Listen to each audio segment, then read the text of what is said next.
வாழ்க வையகம், வாழ்க வையகம், வாழ்க வளமுடன். குரு வாழ்க, குருவே துணை. அருட்பேராற்றல், அருட்பேராற்றல் இரவும் பகலும் எல்லா நேரங்களிலும் எல்லா இடங்களிலும் எல்லா தொழில்களிலும் ஒரு துணையாகவும் பாதுகாப்பாகவும் வழிநடத்துவதாகவும் மையமாக ஆசான் அருட்தந்தை வேதாத்திரி மகரிஷி அவர்களே நம்மோடு சூக்குமமாக நிறைந்திருந்து இன்றைய தெய்வீக நிகழ்வுகள் அனைத்தையும் மிக சிறப்பாக நிகழ்த்தி கொடுப்பார்கள்.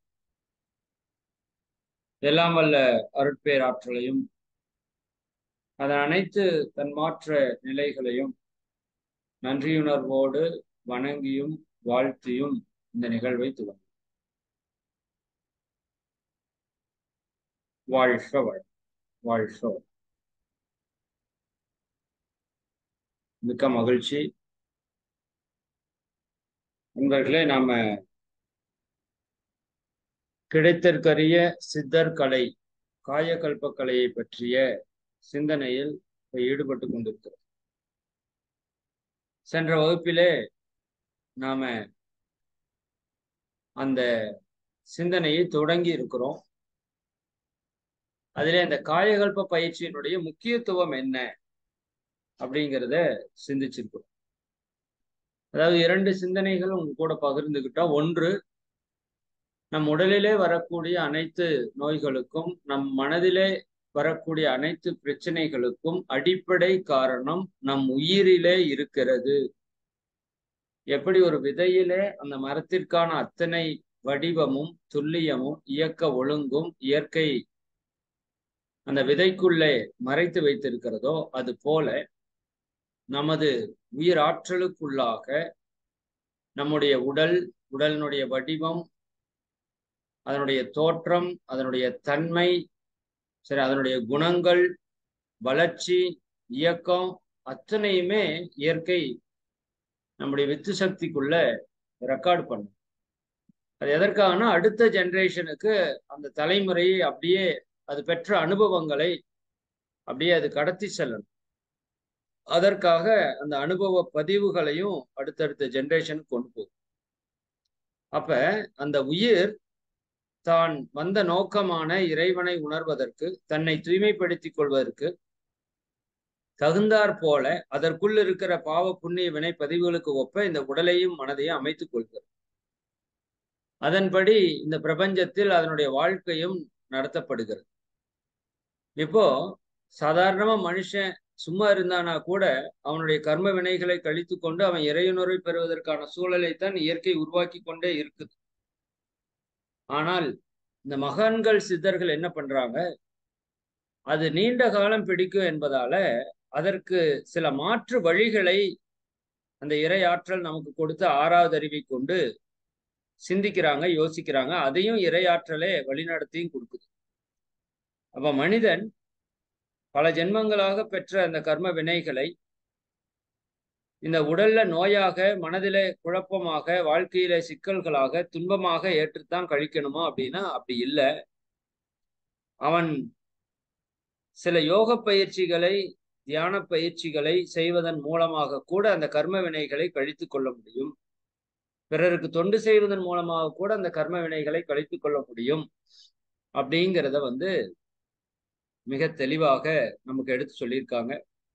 அந்த விதத்திலே சித்தர்கள் ஒரு மிகப்பெரிய ஆராய்ச்சியை மேற்கொண்டாங்க. இந்த உடல்ல நோய் வராம இருக்கிறதுக்கு என்ன பண்ணலாம், இந்த உடல்ல மனதில குழப்பங்கள் துன்பங்கள் வராம இருக்கிறதுக்கு என்ன பண்ணலாம், இன்னும் இந்த உடலிலே உணவு அருந்தாமல் இருக்க முடியுமா, உணவின்றி வாழும் கலை, சரிதானா? இப்ப நம்ம உணவோடு வாழும் கலையை படிச்சுட்டு இருக்கோம், கடைபிடிச்சிட்டு இருக்கோம். அதற்கு அடுத்த நிலை நீரோடு வாழும் கலை. உணவை தவிர்த்து நீரை மட்டுமே உண்டு வாழக்கூடிய ஒரு கலை, சித்தர்கள் கலையில அதுவும் உண்டு. அதற்கு அடுத்தது காற்றை மட்டும் உண்டு வாழும் கலை, காற்றை மட்டும் எடுத்துக்கொண்டு உயிர் வாழ்ந்தது. அதற்கும் அடுத்தது விண்ணாகி அந்த உயிராற்றலை மட்டும் கொண்டு உயிர் வாழும் கலை. சரி, அது பிரபஞ்சத்திலிருந்து அந்த உடல் விண்ணாற்றலை மட்டும் எடுத்துக்கொண்டு உயிர் வாழ முடியும். இதெல்லாம் அதிசூட்சமமான நுட்பங்கள். ஆனால் மனிதனுக்கு சாத்தியப்படக்கூடியவைதான். மனிதனுடைய முழு ஆற்றலையும் வெளிப்படுத்தும் போது இது எல்லாமே நமக்கு சாத்தியம். ஆனா நாம நம்முடைய முழு ஆற்றலையும் வெளிப்படுத்துறதுக்கான சூழலை உருவாக்குறது இல்ல.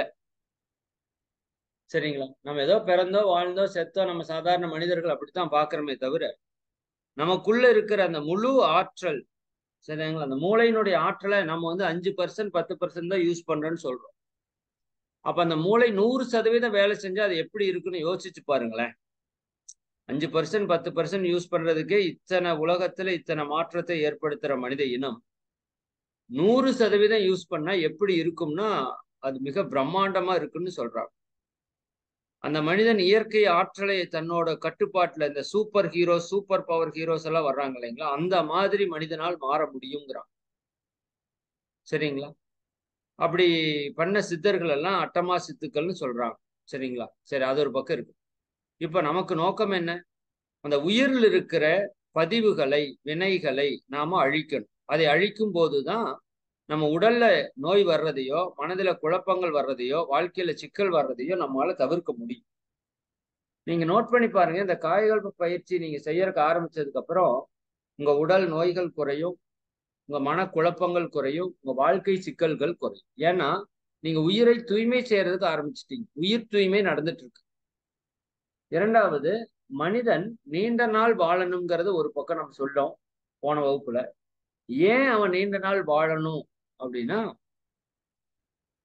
இந்த பூமியில பிறந்த மனிதன் நோக்கம் கர்ம வினைகளை கழிப்பது. அப்ப கர்ம வினைகளை கழிக்காமல் இந்த உயிர் போயிருச்சுன்னா அப்புறம் இந்த பிறவி எடுத்தது வீணா போயிருங்கிறதுனால நீண்ட நாள் வாழ வேண்டும் என்பது மனிதனுடைய ஒரு கட்டாயமான ஒரு நிலைப்பாடு. அப்ப நீண்ட நாள் வாழ்வதற்கு எது அடிப்படைன்னு சித்தர்கள் யோசிக்கும் போது உயிர் தான். உயிர் போனா தானே உடல் இறந்து போயிருது. அப்ப உயிர்னா என்ன, அது எங்க இருக்குது, எப்படி இருக்குது, என்ன பண்ணிட்டு இருக்கு, என்ன எங்கிருந்து வந்தது, எங்க போகுது, எப்படி போகுது, என்ன பண்ணா உள்ள வச்சுக்கலாங்கிறது தான் போன வகுப்புல நம்ம முடிச்சிருக்கோம். சரிங்களா? அப்ப காயகல்ப பயிற்சியினுடைய நோக்கம் மனிதன் நிலைத்த நீடித்த உடலை, உயிரை, மனதை, ஆத்மாவை கொண்டு கர்ம வினைகளை கழித்து கொண்டு இறைவனை உணர்ந்து பேரின்பத்தில் வாழ்ந்து மரணமில்லா பெருவாழ்வை எய்தக்கூடிய ஒரு கலை தான் இந்த காயகல்ப கலை. இதை சித்தர்கள் கண்டுபிடித்த போதும் வெளிப்படையா எல்லாருக்கும் சொல்லிடல. அவர்கள் கற்றுக்கொண்டார்கள், அவர்கள் அதை பயிற்சி பண்ணாங்க, ஜீவசமாதி அடைஞ்சாங்க. ஆனா வெளிப்படையா எல்லாருக்கும் சொல்லல. என்ன காரணம்னா, இந்த கலையை கற்றுக்கொண்டால் நீங்க சாகாம இருப்பீங்க. அதாவது பழைய படங்கள் எல்லாம் நீங்க பார்த்திருக்கலாம். அசுரர்கள் தேவர்கள் எல்லாம் தவம் புரிந்து, கடும் தவம் புரிந்து இறைவன்கிட்ட வரம் கேட்பாங்க. என்ன வரம்?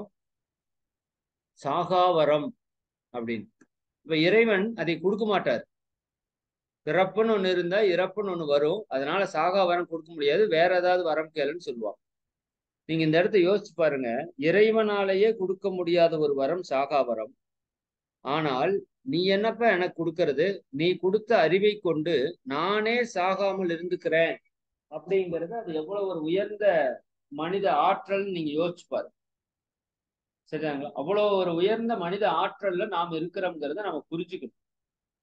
சரிங்களா? அப்ப நம்முடைய ஆற்றல் தான் சித்தர்களுடைய ஆற்றல்.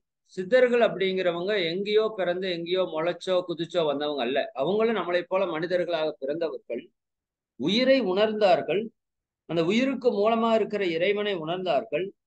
அப்ப இதை உணர்ந்த போது அவர்களுக்கு பல்வேறு விதமான ரகசியங்கள் நமக்கு உடலுக்குள்ளேயும் பிரபஞ்சத்திலையும் நடக்கிறது புரிஞ்சு போச்சு. அவங்கள நம்ம சித்தர்கள்னு சொல்றோம். சரியாங்க? இப்ப நாமும் சித்தர்களாக மாற முடியும்னு மகரிஷி சொல்றாரு. மகரிஷிய 19வது சித்தர்னு நம்ம சொல்றோம். சரிங்களா? அப்ப அந்த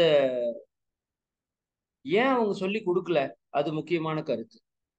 ஏன்னா இது எடுத்துக்கொள்ளும் போது அவனுக்கு என்ன ஆற்றல் வரும்னா சாகாத ஆற்றல் வந்துடும், மரணமில்லாத தன்மை வந்துடும்.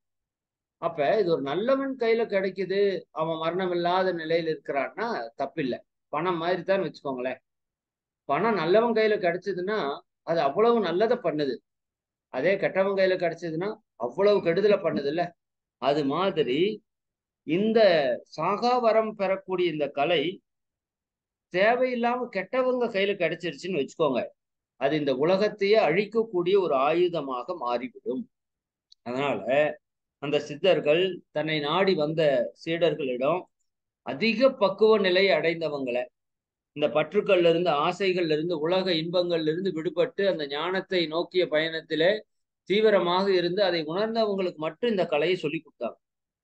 மற்ற யாருக்கு இந்த கலையை சொல்லி கொடுக்கல. ஆனா பாடல்கள்ல நிறைய எழுதி வச்சிருக்கிறாங்க. சரிதானுங்களா? நீங்க காயகல்ப பாடல்கள் அப்படின்னு போனா நிறைய பாடல்கள் இருக்கு. சிவவாக்கியர் சொல்றாரு, உரு தரித்த நாடியில் ஒடுங்குகின்ற வாயுவை கருத்தினால் இருத்தியே கபாலமேற்ற வல்லீரேல். உரு தரித்த நாடியில் அப்படின்னா இந்த உருவம் தரித்த அந்த நாடி, அந்த உயிர்ல ஒடுங்குகின்ற வாயுவை, அங்க இருக்கின்ற அந்த சுத்த சக்தி வாயுவை கருத்தினால் இருத்தியே, உன்னுடைய நினைவினால் கருத்தினால் இருத்தியே கபாலமேற்ற வல்லீர். கபாலம்னா உச்சி. அங்க ஏற்ற முடியும்னா நீ எப்படி ஆகலாம்? விருத்தரும் பாலராவர். விருத்தரும்னா வயதானவர்கள், கிழவர்கள், கிழவிகள், முதியோர்கள். பாலராவர்னா இளைஞராக மாற முடியும். மேனியும் சிவந்திடும். இந்த மேனி என்னவாகுமாமா? சிவப்பு நிறத்தை எய்தும். அருள் தரித்த நாதர் பாதம் ஐயன் பாதம் உண்மையேன்னு முடிக்கிறார். அவர் எப்பவுமே இறைவன் மேல சத்தியம் பண்ணுவார். சிவ வாக்கியர், சிவத்தினுடைய வாக்கிய சொல்றதுனால அவர் பேர் சிவ வாக்கியர். அவரோட உண்மை பேர் தெரியாது. சரியா? இன்னொரு கவி எழுதியிருக்காரு, மூலமாங் குளத்திலே முளைத்தெழுந்த கோரையை காலமே எழுந்திருந்து 4 கட்டு அரிப்பீரேல் பாலராகி வாழலாம் பரபிரம்மம் ஆகலாம். சரியா? மூலமாங் குளத்திலே, அந்த மூலமாக இருக்கிற அந்த உயிர் குளத்திலே முளைத்தெழுந்த கோரையை, அங்கே எழுச்சி பெற்ற அந்த ஆற்றலை காலமே எழுந்திருந்து, அதிகாலையில் எழுந்து 4 கட்டு அறுப்பீரேல், அந்த ஆற்றலை நீ மேல் நோக்கி கொண்டு வந்தீங்கன்னா பாலராகி வாழலாம். அதுவும் அதே தான் சொல்றாரு. இளைஞனாக, மார்க்கண்டேயன் சொல்றவங்க என்றும் 18 வயது, பாலராகி வாழலாம் பரபிரம்மம் ஆகலாம். இது மட்டும் இல்ல, நீயே இறைவனாக பரபிரம்மமாக மாறலாம். ஆழமூண்ட கண்டர் பாதம் ஐயன் பாதம் உண்மையேன் முடிப்பார். அது இப்படி பல சித்தர்களுடைய கவிகள் இருக்கு, நூற்றுக்கணக்கான கவிகள் இருக்கு. சரி, அபயர் சொல்றாங்க, வாயு வழக்கம் அறிந்து செறிந்து அடங்கில். நம் உடலுக்குள்ளே செல்லக்கூடிய அந்த ஓஜஸ் என்ற சுத்த சத்துவான அந்த வாயுவினுடைய வழக்கத்தை அறிந்து செறிந்து, அந்த முக்கிய அதான் அந்த வார்த்தை செறிந்து அடங்கில், அது உன் உடலுக்குள்ள அடங்குச்சுன்னா ஆயுட்பெருக்கம் உண்டாம், ஆயுளை நீ நீட்டித்துக் கொள்ளலாம். கால் பிடித்து மூலக்கணலை, சரி, கால் என்றால் காற்று என்று பொருள். கால் பிடித்து மூலக்கணலை மதிமண்டலத்தின் மேல, எல்லாருமே என்ன சொல்றாங்கன்னா நம்மளுடைய வித்து ஆற்றல் தான் மூலம், மூலாதாரம். சரியானுங்களா? அப்ப அந்த மூலக்கணலை மதிமண்டலத்தின் மேலெழுப்பில் தலைக்கு உச்சிக்கு கொண்டு வந்துட்டீங்கன்னா தேகம் விழுமோ பராபரமே. அவர் கேட்கிறாரு, இந்த தேகம் விழுந்துருமா, உயிர் போயிருமா? அது வாய்ப்பில்லைல. சரிதானா? இப்படி பல சித்தர்கள் எழுதி வச்சிருக்காங்க. உச்சியிலே ஒளிமிகு நாதத்தை நச்சியே இச்சையுடன் கொள்வாருக்கு நமன் இல்லை. நமன் இல்லைன்னா யமன் இல்லைன்னு அர்த்தம். சரி, இப்படி பல சித்தர்கள் பாடல்கள்ல எழுதி வச்சிருக்கிறாங்க. அந்த சித்தர்கள் எங்கெங்க இருக்கிறாங்கிறது இது நீங்க நெட்ல யூடியூப்ல போட்டீங்கனாலே தெரியும். சரிதானுங்களா? நான் 18 சித்தரை உங்களுக்கு சும்மா அது போட்டோவுக்காக எடுத்து உள்ள போட்டு வச்சிருக்கிறோம். இந்த சித்தர்கள் அடைந்தது எல்லாமே ஜீவ சமாதி தான். இவங்கெல்லாம் பதஞ்சலி மகான் 4 யுகங்கள்ங்கிறாங்க. ஒரு யுகங்களுக்கு 12,000 ஆண்டுகள்னு சொல்றாங்க. இப்ப 48,000 ஆண்டுகள். சரிதானுங்களா? அப்போ ஒவ்வொரு சித்தர்களும் அவங்க ஜீவசமாதி உட்கார்ந்தது தான் கணக்கு. சரிதானுங்களா? அதுக்கப்புறம் அவருங்க எத்தனை நாள் ஆகுறாங்களோ அத்தனை நாளுக்கு அவங்க வாழ்ந்து கொண்டே இருக்கிறாங்கன்னு தான் அர்த்தம். அதை நீங்க முற்றுப்புள்ளி வைக்க முடியாது. இப்ப இவரு நீங்க பார்க்கலாம், எல்லா மகான்களும் அந்த ஒரு பாறைக்குள்ளேயோ ஒரு குகைக்குள்ளேயோ போய் தான் ஜீவசமாதி அடைஞ்சாங்க. சரிதானுங்களா? ஆனா ராமானுஜர் அப்படின்னு ஒரு மகான், சரிங்களா, வைணவத்துல மிகச்சிறந்த ஆழ்வார். அப்ப அந்த ராமானுஜர் என்ன பண்றாரு, ஓப்பன் ஸ்டேஜ்ல ஜீவசமாதி ஆயிருக்காரு. நீங்க அவரை உடலை பார்க்க முடியும். நீங்க திருச்சி போனீங்கன்னா திருச்சி ஸ்ரீரங்கம் கோயில் போனீங்கன்னா நிச்சயமா பார்த்துட்டு வாங்க. நேரா போனீங்கன்னா சக்கரத்தாழ்வார் வலது பக்கம் இருப்பாரு, இடது பக்கம் ராமானுஜருடைய சன்னதி இருக்கும். இந்த ராமானுஜர் சன்னதியில போய் பார்த்தீங்கன்னா அது ஒரு சிலை இருக்கிற மாதிரி உங்களுக்கு தெரியும். ஆனா அது சிலை அல்ல, அது அவருடைய பரு உடல். அந்த ஜீவசமாதி அடைந்த அந்த உடலை என்ன பண்ணியிருக்காங்க, மேல அந்த அதற்கான சில மூலிகை பொருட்களை கொண்டு அந்த உடலுக்கு மேல இது பண்ணியிருக்காங்க. சரிதானுங்களா? நீங்க ஐயருக்கு ஒரு 10 ரூபா 50 ரூபா கொடுத்தீங்கன்னா ஐயர் என்ன பண்ணுவாரு, அந்த முகத்துக்கிட்ட நல்லா காமிப்பாரு. அவருடைய கண்களை பார்க்க முடியும், அவருடைய நகத்தை பார்க்க முடியும். சரிதானுங்களா? அவருக்கு வந்து 700 ஆண்டுகளுக்கு மேல ஆச்சு. அந்த உடல் அழியாது. எத்தனை ஆண்டுகள் ஆனாலும் அந்த உடல் அழிவுக்கு உட்படாது. சரிதானுங்களா?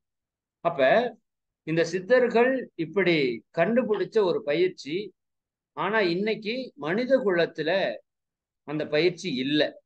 சித்தர்கள் கண்டறிந்த காயகல்பம் இருக்குதே தவிர அந்த பயிற்சி இல்லை. அப்ப மகரிஷி அவங்க சித்த மருத்துவம் படிச்சிருக்கிற காரணத்தினால, அவர் ஒரு இறைவனை உணர்ந்த மகான் அப்படிங்கிற நோக்கத்தினால இயற்கை இறைநிலை அவருக்கு உணர்த்துது. ஏப்பா, நீ இந்த பயிற்சிய எடுத்து கொண்டு வந்து இந்த சமுதாயத்துக்கு கொடுக்கணும். ஏன், இன்னைக்கு சமுதாயத்துல உடல் மன நோய்கள் அளவுக்கு அதிகமா பரவிட்டு, குறிப்பாக பாலுணர்வை பற்றிய விழிப்புணர்வு இந்த சமுதாயத்தில் இல்லாம, பாலுணர்வு சார்ந்த பிரச்சனைகள் இந்த சமுதாயத்துல பல மடங்கு பெருகி இருக்கிறத மகரிஷி காலத்திலேயே பாக்குறாங்க. அப்ப மகரிஷி என்ன யோசிக்கிறாரு, அப்ப இந்த வித்து சக்திக்குள்ள இவ்வளவு ஆற்றல் இருக்கு, அப்ப இதற்கான ஒரு பயிற்சி இருக்கு, இது எப்படியாவது நம்ம வந்து கண்டுபிடிக்கணும்னு தான் 40 வருஷம் பல நாடுகளுக்கும் சென்று அங்க இதை பற்றி எல்லாம் பேசி ஆராய்ச்சி பண்றாரு. சரிங்களா? அப்ப மகரிஷி யோசிக்கிறது என்னன்னா, நோயை குணப்படுத்துவதை விட அது வர்றதுக்கு முன்னாடியே அதை வராம பண்றது தானே சிறந்தது. அப்ப உணவு, மூலிகை, மருந்து, உடற்பயிற்சி இதெல்லாமே உடலை வளர்க்க உதவும், நோயை தீர்க்க உதவுது இல்லைங்கிற. ஆனால் எல்லா நாட்டினருக்கும் எல்லா பருவத்தினருக்கும் ஏற்ற ஒரு நோய் எதிர்க்கும் பயிற்சி, நோய் வர்றதுக்கு முன்னாடியே இம்யூனிட்டி பூஸ்டர்னு சொல்றோம்ல, அந்த மாதிரி. சரிங்களா? உடலுக்கு உள்ளிருந்தும் வெளியிருந்தும் நோய் வருவதற்கு முன்னாலேயே நோயை எதிர்க்கக்கூடிய ஒரு பயிற்சி தான் காயக்கல்பம். இந்த காயக்கல்பயிற்சிக்கு 3 நோக்கத்தை மகரிஷி அவங்க கொடுக்குறாங்க. மெயின் நோக்கம் 3. 1, நோயின்றி நலமாக வாழ்தல். இது தேவையான்னு நீங்க யோசிச்சு பாருங்க. ஒவ்வொரு மனிதனுக்கும் அடிப்படை தேவை என்ன? நோயின்றி நலமாக வாழணும். அது உடல் நோயையும் சார்ந்ததுதான், மன நோயையும் சார்ந்ததுதான். நோயின்றி நலமாக வாழ்தல்னா உடல் மன நோய்கள் இன்றி நலமாக வாழ்தல். இதுதான் காயல் பயிற்சியினுடைய முதல் நோக்கம். சரிதானுங்க? 2வது, விரைவில் முதுமை அடைவதை தவிர்த்து இளமையோடு இருத்தல். இது நம்ம எல்லாருக்குமே தேவையான ஒரு விஷயம். ஏன்னா உங்கள் மனம் வந்து நீங்க 100 வயசு ஆனாலும் வேகமா இயங்கும். ஆனா உடல் அப்படி இயங்காது. ஆனால் உடல் இயங்குற வரைக்கும் தான் நம்மளால செயல்களை செய்ய முடியும். அப்ப விரைவில் முதுமை அடைஞ்சிட்டோம் அப்படின்னா, இன்னைக்கெல்லாம் பாத்தீங்கன்னா 30 வயசு 40 வயசுல இருக்கிறவங்களே எந்த வேலையும் செய்ய முடியல, சோர்ந்து போயிடுறாங்க. அப்ப அவங்க பாக்குறதுக்கு ஓரளவுக்கு இளமை தோற்றத்தோடு இருந்தாலும் அவர்களுக்கு உள்ள இருக்கிற சக்தி ஓட்டம் எல்லாம் குறைஞ்சு வயதான தன்மைக்கு வந்துடுச்சு. அப்ப எந்த வேலையும் நம்மளால செய்ய முடியல. உதாரணத்துக்கு நம்ம தாத்தா பாட்டி 70 வயசு 80 வயசு ஏன் 90 வயசுல செய்யற வேலை கூட நம்மால 30 வயசு 40 வயசுல செய்ய முடியல. அப்ப அந்த அளவிற்கு நம்ம உடல் ஆற்றலாலையும் மனதளவிலையும் சக்தி குறைஞ்சவங்களா இருக்கும். அப்ப நம்ம முதுமையை தவிர்த்து இளமையோடு இருக்கணும் அப்படிங்கிறதுக்கு இந்த பயிற்சி நமக்கு மிகப்பெரிய பலனை கொடுக்கும். ஆன்டி ஏஜிங் ப்ராசஸ்ன்னு சொல்லுவாங்க ஆங்கிலத்துல. அதாவது வயது, இந்த நீங்க பயிற்சி செஞ்சுட்டே வந்தீங்கன்னா என்ன ஆகும்னா, இப்ப உங்களுக்கு 40 வயசுல இந்த பயிற்சி செய்யறதுக்கு ஆரம்பிக்கிறீங்கன்னா ஒரு 2-3 வருஷம் கழிச்சு நீங்க ஒரு 35 வயது இருக்கிறவங்களோட தோற்றத்துக்கு மாற்றப்படுவீங்க. நீங்க அதனால நான் என்ன சொல்றேன்னா, நான் இந்த பயிற்சி தொடங்குறப்பவே சொன்னேன், நீங்க உங்களை போட்டோ ஒண்ணு எடுத்து வச்சுக்கோங்க, உங்க ஃபேஸ ஒரு போட்டோ எடுத்து வச்சுக்கோங்கன்னு சொல்லியிருக்கிறேன். நீங்க எப்படி எடுத்து வச்சிருக்கீங்களான்னு தெரியல, இல்லைன்னா இப்ப கூட நீங்க எடுத்து வைங்க. சரிதானா? ஒவ்வொரு வாரத்திற்கு ஒரு போட்டோவா நீங்க எடுக்கணுங்கிறது ஒரு முடிவு பண்ணிக்கோங்க. உங்க முகத்துல எப்படி மாற்றம் வருது, உங்க உருவத்துல எப்படி மாற்றம் வருது, அதை நீங்க நிச்சயமா கவனிக்கணும். சரிதாங்க? அப்ப இளமையான தோற்றத்துக்குள்ள நீங்க வந்து டிராவல் பண்றதுக்கு ஆரம்பிப்பீங்க. இந்த பயிற்சியை முறையா செய்துட்டு வர்றவங்களுக்கு நான் சொல்றேன். ஏன்னா நம்ம முதிர்ச்சி அடைவதற்கு காரணம், முதுமை அடைவதற்கு காரணம் நரம்புகள் தான். நான் அதை பத்தி பின்னாடி சொல்றேன். அந்த பயிற்சியில மகரிஷி நரம்பூக்க பயிற்சி அப்படின்னு ஒரு பயிற்சி இணைச்சிருக்கிறார். சரிங்களா? அது என்ன பண்ணும்? நம்ம உடம்புல இருக்கிற 72,000 நரம்புகளையும் ஊக்கப்படுத்தி நம்ம உடலை முழு இளமை தோற்றத்துக்கு கொண்டு வரும். சரி, ரெண்டாவது. மூன்றாவது, நீண்ட ஆயுளை பெறுதல். என்னங்க? நீண்ட ஆயுளை பெறுதல். ஏன் பெறணுங்கிறத நான் உங்களுக்கு சொல்லிட்டேன். அப்ப நோயின்றி நலமாக வாழணும், விரைவில் முதுமை அடைவதை தவிர்த்து இளமையோடு இருக்கணும், நீண்ட ஆயுளை பெறணும். இந்த மூன்றும் நமக்கு தேவையா? நிச்சயமா இன்னைக்கு இருக்கிற ஒவ்வொரு மனிதருக்கும் அத்தியாவசிய தேவை இந்த மூன்று. ஏன்னா இன்னைக்கு மருந்து கடைகள், உடல்நல மனநல மருத்துவமனைகள் மக்கள் அப்படியே பொங்கி குவியறாங்க.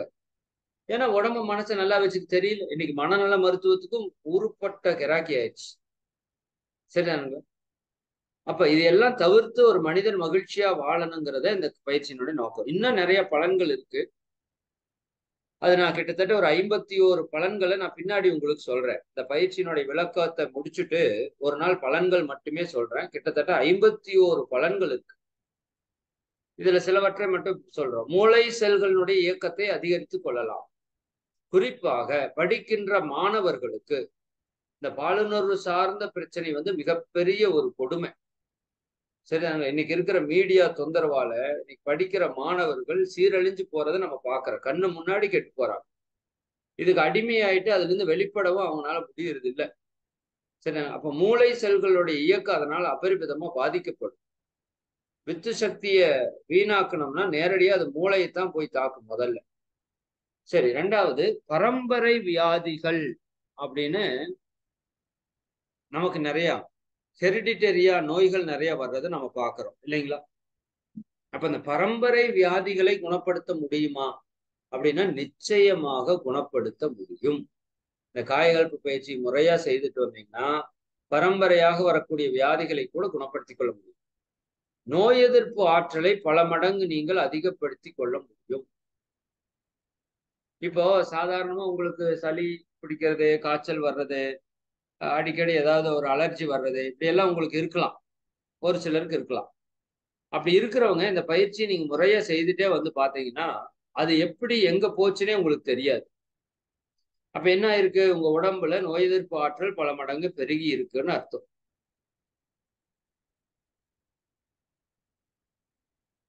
முன்னரே சொன்னது போலதான் இளமையை நீட்டித்துக் கொள்ளலாம், மரணத்தை தள்ளி போடலாம். ஏன்?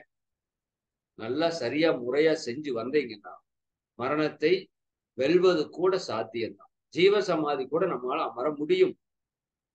ஆனா அந்த அளவுக்கு நம்ம பயிற்சியில தீவிரம் காட்டும். சரிதானுங்களா? அப்ப காயம்னா உடல் நம்ம சொல்லிட்டோம்.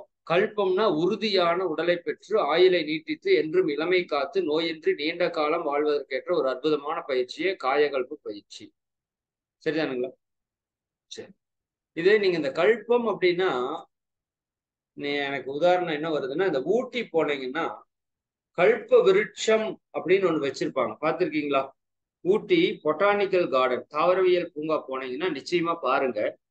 நீங்க உள்ள போன உடனேயும் வலது பக்கம் இந்த கண்ணாடி கூண்டுக்கு போறதுக்கு முன்னாடியே வலது பக்கத்துல இந்த ஒரு மரம் ஒண்ணு வச்சிருப்பாங்க. அதனோட போட்டோ கூட நான் எடுத்து ஒரு பிபிடியில சேர்த்துங்க. அந்த பிபிடி இதுல காணும். சரி, பரவாயில்ல. நீங்க போனீங்கன்னா நிச்சயமா பார்த்துட்டு வாங்க. ஃபாசில் வுட், அதாவது கல் மரம் அப்படின்னு சொல்லுவாங்க. அந்த மரம் 2 லட்சம் ஆண்டுகளுக்கு முன்னாடி தோன்றியதுன்னு அதுல நோட் பண்ணியிருக்காங்க. சரிங்களா? இந்த தொல்பொருள் ஆராய்ச்சி, அகழ்வாராய்ச்சி பண்ணுவாங்க இல்லைங்களா? இந்த ஒவ்வொரு பொருளும் எத்தனை ஆண்டுகளுக்கு முன்னாடி அவங்க அந்த ஆராய்ச்சியில கண்டுபிடிக்க முடியும். அப்படி 2 லட்சம் ஆண்டுகளுக்கு முன்னாடி தோன்றிய மரம் அங்க இருக்கிறத அவங்க கல் மரம் ஃபாசில் வுட்னு வச்சிருக்காங்க. நாம கேட்கலாம்,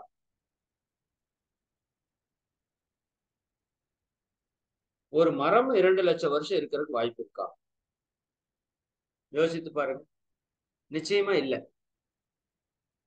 எப்படி இருந்தது அப்படின்னா, சில இயற்கை வேதியியல் மாற்றம் நிகழும் போது, இப்ப திடீர்னு பாத்தீங்கன்னா ஒரு மின்னல் அடிக்கலாம். இந்த மின்னலுடைய தாக்கம் ஏதோ ஒரு இடத்துல விழுகும்போது திடீர் மாற்றம் அங்க ஏற்படும்.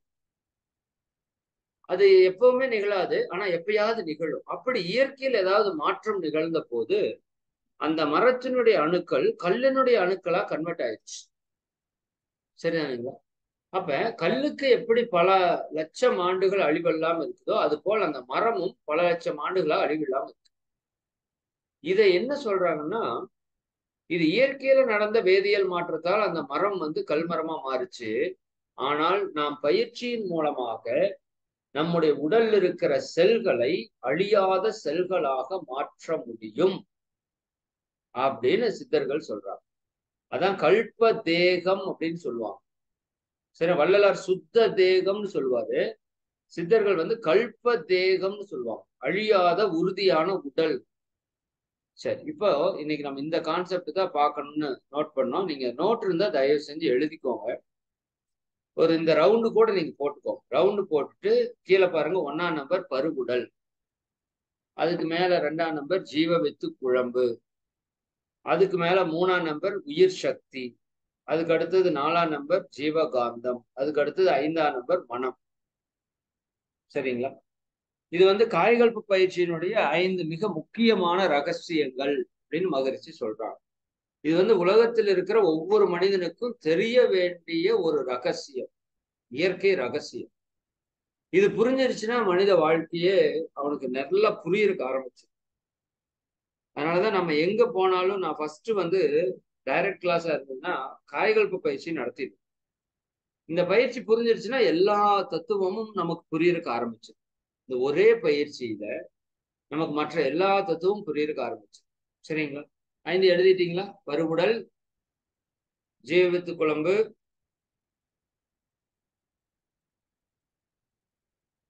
உயிர் சக்தி, ஜீவகாந்தம், மனம். சரிங்களா? இப்ப ஒவ்வொன்னா பார்ப்போம். இந்த 5ஐ பற்றிய தெளிவு உங்களுக்கு தூக்கத்துல தட்டி கேட்டா கூட நீங்க சொல்லணும். அந்த அளவுக்கு நீங்க இதை உணர்ந்து உள்ள மனதுல பதிய வச்சுக்கணும். சரிங்களா? அதே 5 தான். இந்த 5ம் ஒன்றாக இணைந்து இயங்கும் அமைப்பு தான் மனிதன் என்று சொல்றோம். பருவுடல், வித்து ஆற்றல், உயிராற்றல், ஜீவகாந்தம், மனம், இந்த 5 இணைந்து இயங்கக்கூடிய அமைப்பை தான் நாம் மனிதன் என்று சொல்றோம். சரிங்களா?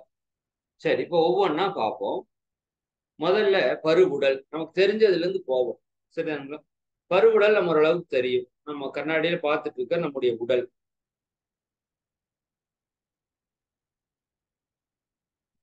இந்த பருவுடல் எதனால் ஆனது? ஆன்மீக ரீதியா பாத்தீங்கன்னா இது பஞ்சபூதங்களால் ஆனதுன்னு நம்ம படிச்சிருக்கோம் இல்லையா? நிலம், அதுதான் கெட்டி பொருள். நீர், இரத்த ஓட்டம். நெருப்பு, உடலினுடைய உஷ்ணம், வெப்பம். காற்று, சுவாசமாக. விண், உயிர் துகள்களாக இயங்குகிறது. சரியாங்க? அப்ப நம்ம உடம்பு பஞ்சபூதங்களால் ஆனது. நம்ம உடம்புக்குள்ள பஞ்சபூத மையங்கள் இருக்கு.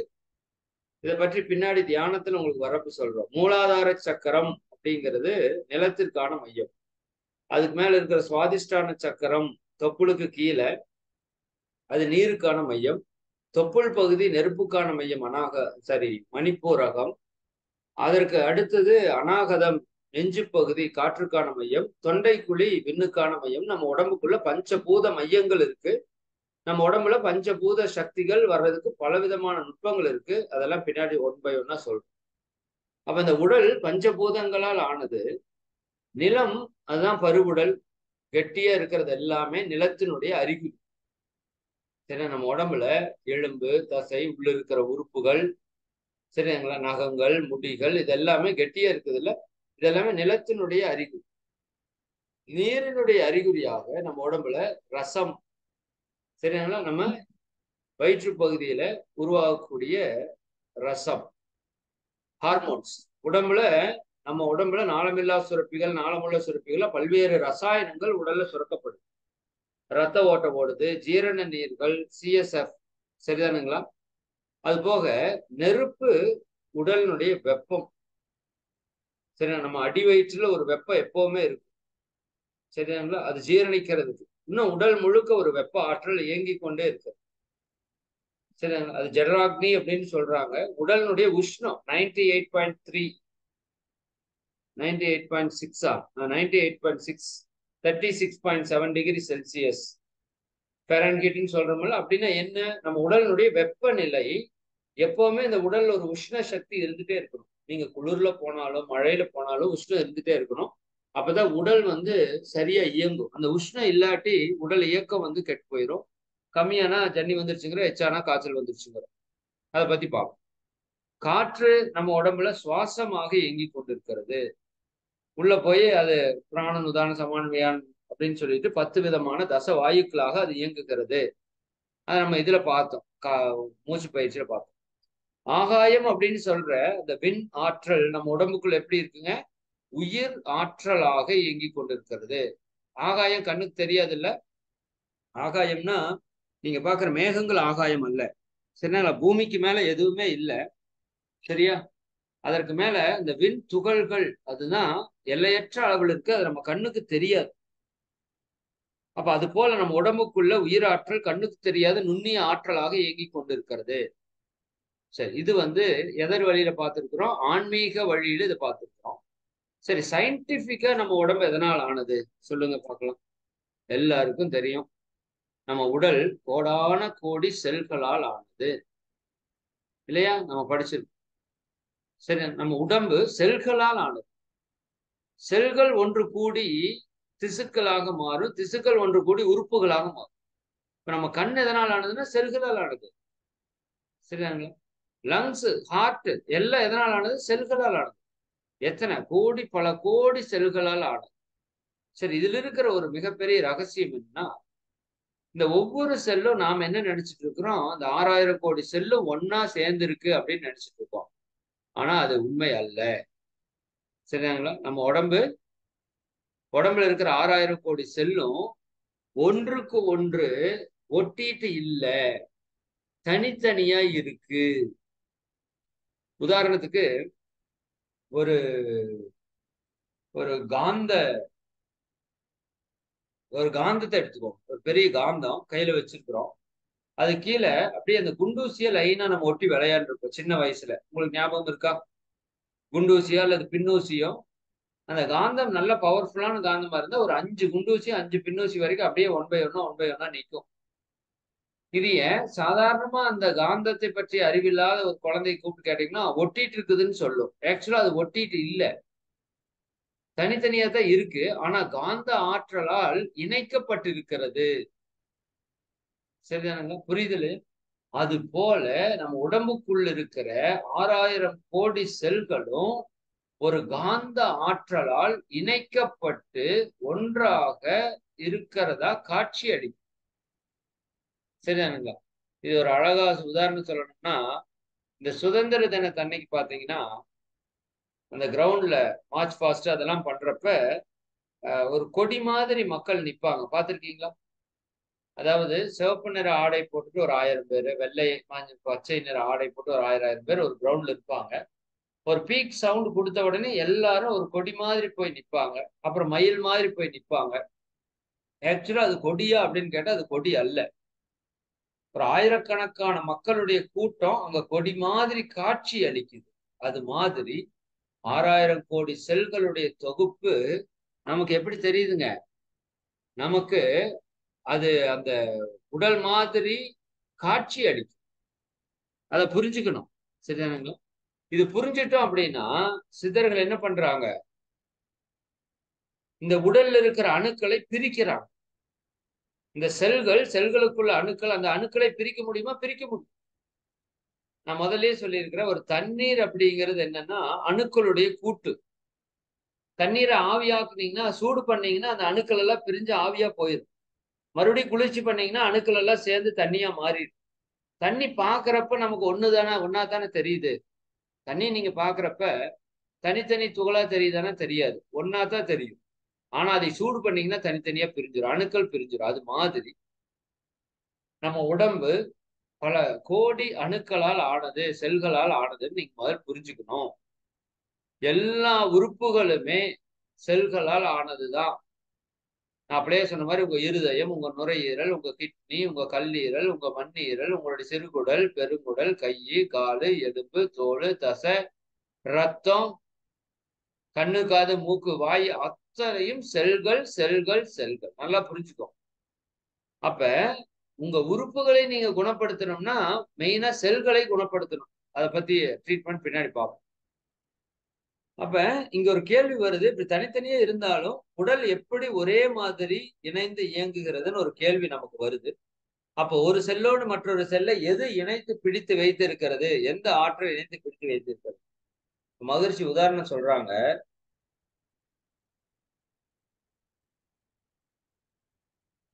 அதாவது ஒரு கட்டடம் இருக்கு. அந்த கட்டடத்துல செங்கல் நீங்க அடுக்கி வைக்கிறீங்க. செங்கலை மட்டும் அடுக்கி வச்சு அங்க நீங்க என்ன பண்ணிட முடியாது, கட்டடத்தை உருவாக்கிட முடியாது. கூட என்ன வைக்கணும்? ஒரு செங்கல் வைக்கணும், அப்புறம் சிமெண்ட் கலவை வைக்கணும், அப்புறம் ஒரு செங்கலை மேல வைக்கணும். இப்படி இந்த சிமெண்ட் கலவை நீங்க வைக்க வைக்க வைக்க வைக்க அந்த செங்கல்கள் ஸ்ட்ராங்கா பிடிச்சிட்டே வரும். அப்ப அந்த செங்கற்களை இணைக்கக்கூடிய பொருள் அந்த சிமெண்ட், மண்ணு, நீரு கலந்த ஒரு கலவை. அது போல நம்ம உடல் செல்களை இணைக்கக்கூடிய ஒரு சக்தி மிக்க ஒரு பொருளுக்கு பேர் தான் ஜீவகாந்தம் என்று பெயர். சரிங்களா? இது இது ஒரு சீன், இது ஒரு படத்தோட சீன். ஆனா யூடியூப்ல வரங்காட்டி இந்த படத்தோட சீன் எல்லாம் காமிக்க முடியாது. இது வந்து எந்திரன் படத்துல லாஸ்ட் சீன், ஃபர்ஸ்ட் பார்ட். எந்திரன்ல லாஸ்ட் சீன் நீங்க ஞாபகப்படுத்தி பாருங்க. ஒரு பெரிய ரோபோ வரும். சரிங்களா? ஒரு பெரிய ரோபோ வரும். அந்த ரோபோ ரஜினி, ஐஸ்வர்யா உட்கார்ந்து இருக்கிற காரை துரத்திட்டு ஓடும். உங்களுக்கு ஞாபகம் வருதா? இல்லாட்டி எந்திரன் படம் கிளைமேக்ஸ்ன்னு போட்டு பாருங்க. அந்த துரத்திட்டு ஓடி வரும். மேல எகிரி ஒரு ஹெலிகாப்டர் அடிக்கும். சரிங்களா? அப்படியே ஒரு ஒரு வேனை காலில் உதைக்கும். அப்படியே இவங்க ரஜினியோட காரை பிடிக்க வர்றப்ப அவர் என்ன பண்ணுவாரு, ஒரு இன்ஜெக்ட் மாதிரி பண்ணுவாரு அந்த ரோபோ மேல. சரி, இந்த இந்த வண்டியில இருந்து ஒரு இன்ஜெக்ட் மாதிரி அனுப்புவாரு. அது போய் அந்த ரோபோவோட நெஞ்சில குத்திரும். அவர் என்ன பண்ணுவாருன்னா டிமேக்னடைஸ் அப்படின்னு ஒரு ஆப்ஷன் பண்ணிடுவார் அந்த ரோபோவோட சிஸ்டத்துல. மேக்னடைஸ்னா எல்லாத்தையும் இழுத்து பிடிச்சு ஒட்டிக்கிறது. இப்ப அவ்வளோ பெரிய ரோபோ, ஒரு பில்டிங் அளவுக்கு அந்த ரோபோ எந்திரிச்சு நிற்கும் பெருசா. எப்படி அந்த ரோபோ எந்திரிச்சு நிக்குது அப்படின்னா, பல ஆயிரக்கணக்கான ரோபோ காந்த ஆற்றலால் இழுக்கப்படுது. சரிங்களா? இப்ப இந்த நியூ எந்திரன் படத்துல கூட, நியூவோ ஓல்டுலயான்னு தெரியல, அந்த ஒரு ஃபுட்பால் கிரவுண்ட்ல ஒரு இது வச்சிருப்பாங்க இல்லைங்களா? ஃபுட்பால் கிரவுண்ட்ல ஒரு ரெண்டு வில்லனுக்கும் ஒரு ரஜினி ரோபோக்கும் சண்டை இருக்கு. அப்ப அந்த ரோபோ அங்க இருக்கிற எல்லா இரும்பையும் மேக்னெட் பவர் வச்சு இழுத்துது. ஃபர்ஸ்ட் பார்ட்லயே அப்படிதான். வில்லனு கிட்ட இருக்கிற மேக்னெட் பவர் ஆன் பண்ணோடனே அந்த இரும்பு, கத்தி, செயின் எல்லாமே இவர் மேல வந்து ஒட்டிக்கும். அப்படியே பத்திரகாளி மாதிரி ஒரு போஸ் கொடுப்பாரு. அப்ப என்னன்னா, அந்த இரும்பை எல்லாம் எது இழுக்குது? Magnet power. இவர் என்ன பண்ணிருவாரு, அந்த பெரிய ரோபோல அந்த மேக்னெட் பவரை கட் பண்ணிடுவார். இப்ப நான் முன்னாடி சொன்னேன்ல, ஒரு காந்தத்தை வச்சு கீழே ஊசியோ பின்னூசியோ வச்சு நீங்க வச்சு விளையாண்டுருக்கீங்க. இப்போ மேல இருக்கிற டாப்ல இருக்கிற பின்னூசியை பிடிச்சிட்டு அந்த காந்தத்தை எடுத்தீங்கன்னா என்ன ஆகும்? எல்லா பின்னூசியும் பின்னும் விழுந்துரும் கீழே. ஏன்? காந்த ஆற்றல் தான் அது இழுத்து பிடிச்சிட்டு இருந்தது. அது போல நம்ம உடம்புல ஒரு காந்த ஆற்றல் இருக்கு. அந்த காந்த ஆற்றல் தான் ஜீவகாந்த சக்தி. நான் இப்ப சொல்லக்கூடிய விஷயம் ரொம்ப ரொம்ப இம்பார்ட்டன்ட். நீங்க தெளிவா கவனிச்சுட்டே வரணும். இந்த காந்தத்தை பற்றிய எந்த அளவுக்கு நமக்கு ஞானம் இருக்கிறதோ அந்த அளவுக்கு தான் நீங்க ஆன்மீகத்திலையும் வாழ்வியல்லையும் வெற்றி பெற முடியும்னு தயவு செஞ்சு புரிஞ்சுக்கோங்க. சரிங்களா? காந்த அறிவு வந்து மிக முக்கியமான விஷயம். நம்ம உடம்புக்குள்ள அந்த காந்தம் இருக்கு. அதுக்கு பேரு ஜீவ காந்தம்னு பேரு. ஜீவன்னா உயிர். உயிர்ல இருக்கிற காந்தம் உயிர் காந்தம்னு வச்சுக்கோங்க, அல்லது ஜீவ காந்தம்னு வச்சுக்கோங்க. சரிங்களா? நம்ம உடலை விட்டு வெளியில் இருக்கிற காந்தத்திற்கு வான்காந்தம்னு பேர். சரியானுங்களா? உயிர்கள் இருக்கிற காந்தம் ஜீவகாந்தம். சரி, அந்த ஜீவகாந்தம் என்ன பண்ணுதுன்னா, மனித உடல்ல இருக்கிற 6000 கோடி செல்களையும் ஒன்றாக இணைத்து பிடித்து கொண்டிருக்கிறது. இதுல இப்போ உங்களுக்கு ஒரு டவுட் வரலாம், என்ன தம்பி நம்ம உடம்புக்குள்ள காந்தம் இருக்கா, அது எப்படி நான் ஒத்துக்கிறது அப்படின்னு ஒரு டவுட் வரலாம். சரியாங்களா? இப்ப நான் சொல்ற விஷயத்த நீங்க செஞ்சீங்கன்னா உங்ககிட்ட இருக்கிற காந்தத்தை நீங்களே உணர முடியும். சரிங்களா? இப்போ எல்லாம் நேரா எந்திரிச்சு நேரா உட்காருங்க. நேரா உட்காருங்க. முதுகுத்தண்டை நேரா வச்சு நேரா உட்காருங்க. சரிங்களா? படுத்திருந்தாலும் எந்திரிச்சுக்கோ. சரியா? எந்திரிச்சு முதுகுத்தண்டை நேரா வச்சு நேரா உட்காந்துக்கோங்க. இப்ப 2 கையும் உள்ளங்கைய விரல்கள் எல்லாத்தையும் சேர்த்து 2 கை நல்லா தேய்ங்க. சத்தம் வர்ற மாதிரி 2 கைய உள்ளங்கைய நல்லா உரைச்சி தேய்ங்க. இப்ப குளிருக்கு கையை தேய்ப்பீங்கல்ல, சர சர சரன்னு அந்த மாதிரி தேய்ங்க. இப்ப கை சூடாயிருச்சா? ஓகே, அப்படியே போகுது. சூடானுச்சா அப்படியே வச்சுக்கோங்க. இப்போ 2 கை சேர்த்தி வச்சிருக்கீங்கல்ல, 2 கையையும் 2யும் பிரிச்சு விலக்கி கொண்டு வாங்க. எவ்வளவு தூரம்? ஒரு அரை அடி தூரம் விலக்கி கொண்டு வாங்க. சரிங்களா? கொண்டு வந்துட்டீங்களா? இப்ப அந்த கையை அப்படியே கவனிங்க. 2 கைக்கு நடுவில் அப்படியே கவனிக்கணும். முழு கவனம் அங்கேயே இருக்கணும். முழு கவனமும் இந்த 2 கைக்கு நடுவுலயே இருக்கணும். ஒரு 10 செகண்ட் அந்த இடத்துல நல்லா கவனிங்க.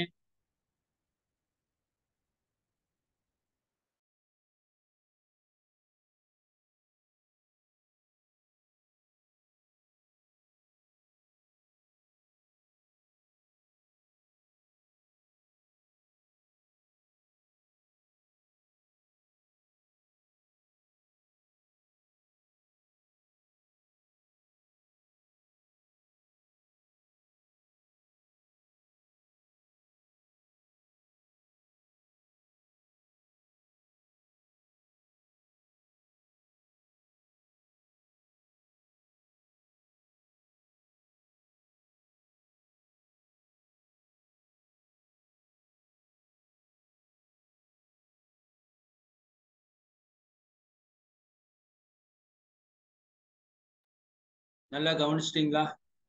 சரி, இப்ப என்ன பண்ணணும்? மெதுவா 2 கையையும் சேர்க்கறது மாதிரி பக்கத்தால கொண்டு வாங்க. பிரிச்சிங்கல்ல, 2 கை சேர்க்கிற மாதிரி கொண்டு வாங்க. சேர்க்க கூடாதா, முட்டக்கூடாது. பக்கத்தால கொண்டு வரணும். அப்படியே மெதுவா தூரத்துல கொண்டு போங்க. மெதுவா செய்யணும். இப்ப மெதுவா பக்கத்தால கொண்டு வாங்க.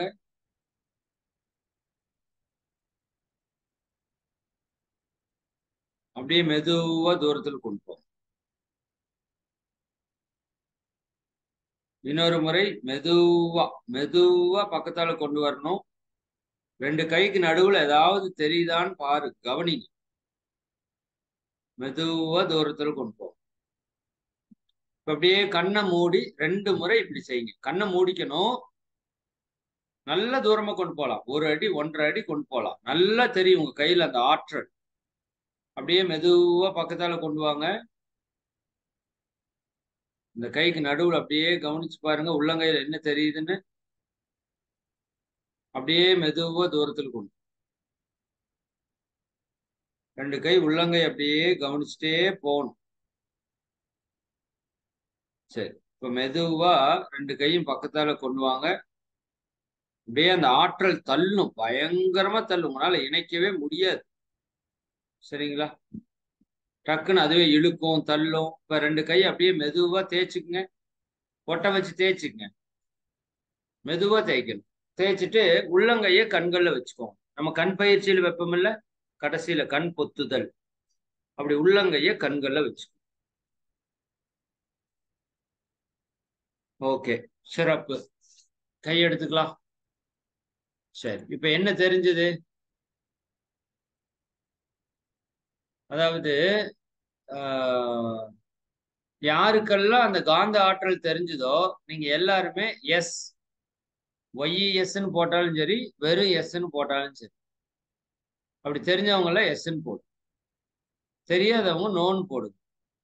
சரிதானே? ஒன்றும் தப்பு இல்லை. மேக்சிமம் எல்லாருக்குமே தெரியும். 99.9% தெரிஞ்சிடும். Excellent, excellent. Okay, okay. யூடியூப்ல இருந்தாலும் நீங்க போடலாம். இந்த ஒரு எனர்ஜிக்கு பேரு வந்துங்க மேக்னெட் பவர். எப்படி காந்த மாதிரி தான் இருந்தது, இழுக்கும் தள்ளும். சரிதானுங்களா? இன்னும் நீங்க நல்லா தியானம் பண்ணி நல்லா பயிற்சி எல்லாம் பண்றதுக்கு ஆரம்பிச்சீங்கன்னா இதனோட ஆற்றல் அதிகமாகுது. இதைத்தான் ஆறான்னு சொல்றாங்க. புத்தருக்கு 60 மைலுக்கு அந்த ஆறா இருந்ததுன்னு சொல்றாங்கல்ல, இந்த காந்த ஆற்றல் தான். இந்த காந்த ஆற்றல் நம்ம உடம்புல இருந்து 1 அடி தூரம் எப்பவுமே இயல்பா இருக்கும். உடம்புக்குள்ள முழுசா இருக்கும். உடம்ப விட்டு 1 அடி தூரம் வெளியே இருக்கும், உடம்ப சுத்தியும். ஆனா புத்தருக்கு 60 மைலுக்கு இருக்குமாமா இந்த ஆற்றல். அப்ப அவர் எவ்வளவு தவத்தில் இருந்திருப்பார் பாரு. ஜீசஸ், சரிதானா, நபிகள், இன்னும் எல்லா மகான்களுக்குமே இந்த ஆறா வந்து பவர்ஃபுல்லா இருக்கும். இந்த கடவுளை சுற்றி மகான்களை சுற்றி ஒளிவட்டம் எல்லாம் காமிப்பாங்க பாத்திருக்கீங்களா? அப்படின்னா என்னன்னா, லைட் எல்லாம் எரியாது. இந்த மேக்னெட் பவர் சுத்தி ஃபீல்டு பயங்கரமா இருக்கும். மகரிஷியை நேரா பார்த்தவங்க எல்லாருமே சொல்லுவாங்க, அவரை பார்த்தாலே ஒரு எனர்ஜி அப்படியே உள்ள ஏறுங்க. சரிதானே, அவர் பிளஸ்ஸிங் கொடுத்தாருன்னு வச்சுக்கோங்க, அப்படியே நமக்குள்ள ஷாக் அடிச்ச மாதிரி இருக்குங்க அப்படிம்பாங்க. ஏன்னா அவ்வளவு எனர்ஜி அவங்க தவம் பண்ணி அந்த இறைவனோட பிரபஞ்சத்தோட இணைஞ்சிருக்கிறதுனால அவங்களுக்கு அவ்வளவு ஆற்றல் இருக்கு. இப்ப நம்ம சாதாரணமா இருக்கிறோம், நமக்கே இந்த ஆற்றல் இவ்வளவு வேலை செய்யுதுன்னா, இந்த ஆற்றலை வச்சுதாங்க ஹீலிங் கொடுக்கறது. இந்த ஆற்றலை வச்சுதான் நிறைய நிறைய சாதனைகளை நம்ம வந்து பண்ண போறோம். சரிங்களா? அப்ப இந்த மேக்னெட் பவர் நம்ம உடம்புல இருக்குதுன்னு பாத்துட்டீங்கல்ல. இந்த மேக்னெட் பவரோட வேலை நிறைய வேலை செய்யுது. அதுல முதல் வேலை, நம்ம உடம்புல இருக்கிற 6000 கோடி செல்களையும் இழுத்து பிடிச்சு ஒன்னா கட்டி வச்சிருக்கிற வேலை முதல் வேலை. சரிதானுங்களா? அப்ப இந்த ஜீவகாந்தம் பரு உடலின் வழியாக ஊடுருவி ஓடும் போது, நம்ம உடம்புக்குள்ள அது ஊடுருவி ஓடுறப்ப என்ன பண்ணுதுங்க, ஒவ்வொரு செல்லிலும் நார்த் போல் சவுத் போல கிரியேட் பண்ணிடும். சரிங்களா? ஒரு மேக்னெட் பவர் போச்சு அப்படின்னா அந்த ஒவ்வொரு செல்லையும் அது நார்த் சவுத் போல கிரியேட் பண்ணி அது அப்படியே அந்த காந்த உடம்பு முழுக்க ஓடுறப்ப என்ன ஆகும்னா, ஒவ்வொரு செல்லும் நார்த் போல் சவுத் போல கிரியேட் ஆனா ஒன்னே ஒன்னு என்ன பண்றதுக்கு ஆரம்பிச்சிடும், அட்ராக்ட் பண்றதுக்கு ஆரம்பிச்சிடும், ஈர்க்கிறதுக்கு ஆரம்பித்து விடும். சரிங்களா? அப்ப இந்த செல்களில் ஏற்படும் இந்த காந்த அமைப்பு செல்கள் ஒன்றோடு ஒன்று இணைந்து ஒரு கட்டமைப்போடு கூடிய ஒரு உருவத்தை பருவுடலுக்கு தருகிறது. இப்ப புரிஞ்சுதா நம்ம உடம்பு எப்படி இயங்குதுன்னு? சரிங்களா? இப்ப நம்ம உடம்புல இருக்கிற மேக்னெட் பவரை கட் பண்ணிட்டீங்கன்னா எப்படி அந்த ரோபோ வந்து கரண்ட் ஏத்துனா வேலை செய்யுது, கரண்ட் எனர்ஜி போன உடனே அந்த ரோபோ வேலை செய்யுமான இதுல அந்த மாதிரி நம்ம ஜீவகாந்தத்தை கட் பண்ணிட்டோம்னா நம்ம உடல் பிரிஞ்சு போயிடும். அதை பத்தி நான் உங்களுக்கு பின்னாடி சொல்றேன். சரிங்களா? சரி, இந்த ஜீவகாந்தத்தினுடைய வேலை என்ன அப்படின்னா, இந்த ஜீவகாந்தம் 3 வேலை பார்க்கும். இந்த 3 வேலைய நீங்க மிக முக்கியமா நல்லா தெரிஞ்சு வச்சுக்கணும். இதுதான் காந்த ரகசியம்னு சொல்றார் மகிழ்ச்சி. நம்ம உடம்புல இருக்கிற அந்த ஜீவகாந்தம் 3 வேலை பார்க்குது. ஒரு வேலை உடல் இயக்கம்.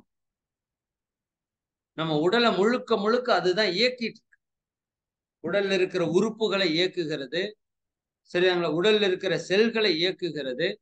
செல்களை ஒன்றோடு ஒன்று மட்டும் பிடிச்சு வைக்கல, செல்களுக்குள்ள பல வேலைகள் நடக்குது இல்லையா? ஒவ்வொரு செல்லும் ஒரு ரசாயன தொழிற்சாலையாக இயங்குகிறதுன்னு படிக்கிறோம்.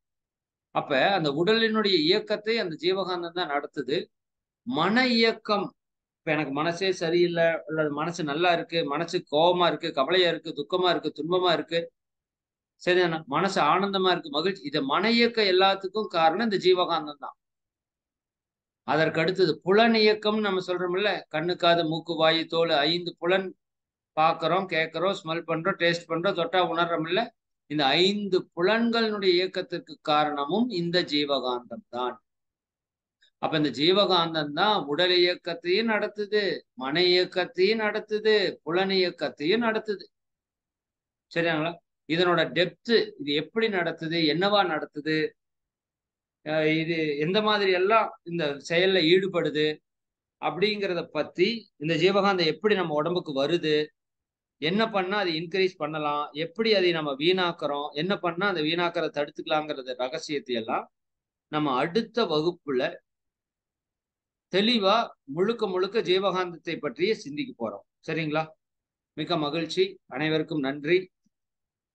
அனைவரும், நீங்களும் உங்கள் அன்பு குடும்பமும் அருட்பேராற்றல் கருணையினால் உடல் நலம், நீலாயுள், நிறை செல்வம், உயர் புகழ், மெய்ஞானம் ஓங்கி இறை உணர்வு, அறநெறி, கல்வி, தனம், தானியம், இளமை, வலிவு, துணிவு, நன்மக்கட்பேறு, அறிவிலுயர்ந்தோர் நட்பு, அன்புடைமை, அகத்தவம், அழகு, புகழ், மனித மதிப்புணர்ந்து ஒழுகும் பண்பு, பொறையுடைமை எனும் பேறு 16 பெற்று பெருவாழ்வு வாழ்க. வாழ்க வளமுடன், வாழ்க வளமுடன், வாழ்க வளமுடன், வாழ்க வளமுடன். நண்பர்களே, மிக்க மகிழ்ச்சி. ஒரு முக்கிய அறிவிப்பு மட்டும் நம்ம சொல்லி நிறைவு பண்ணுவோம்.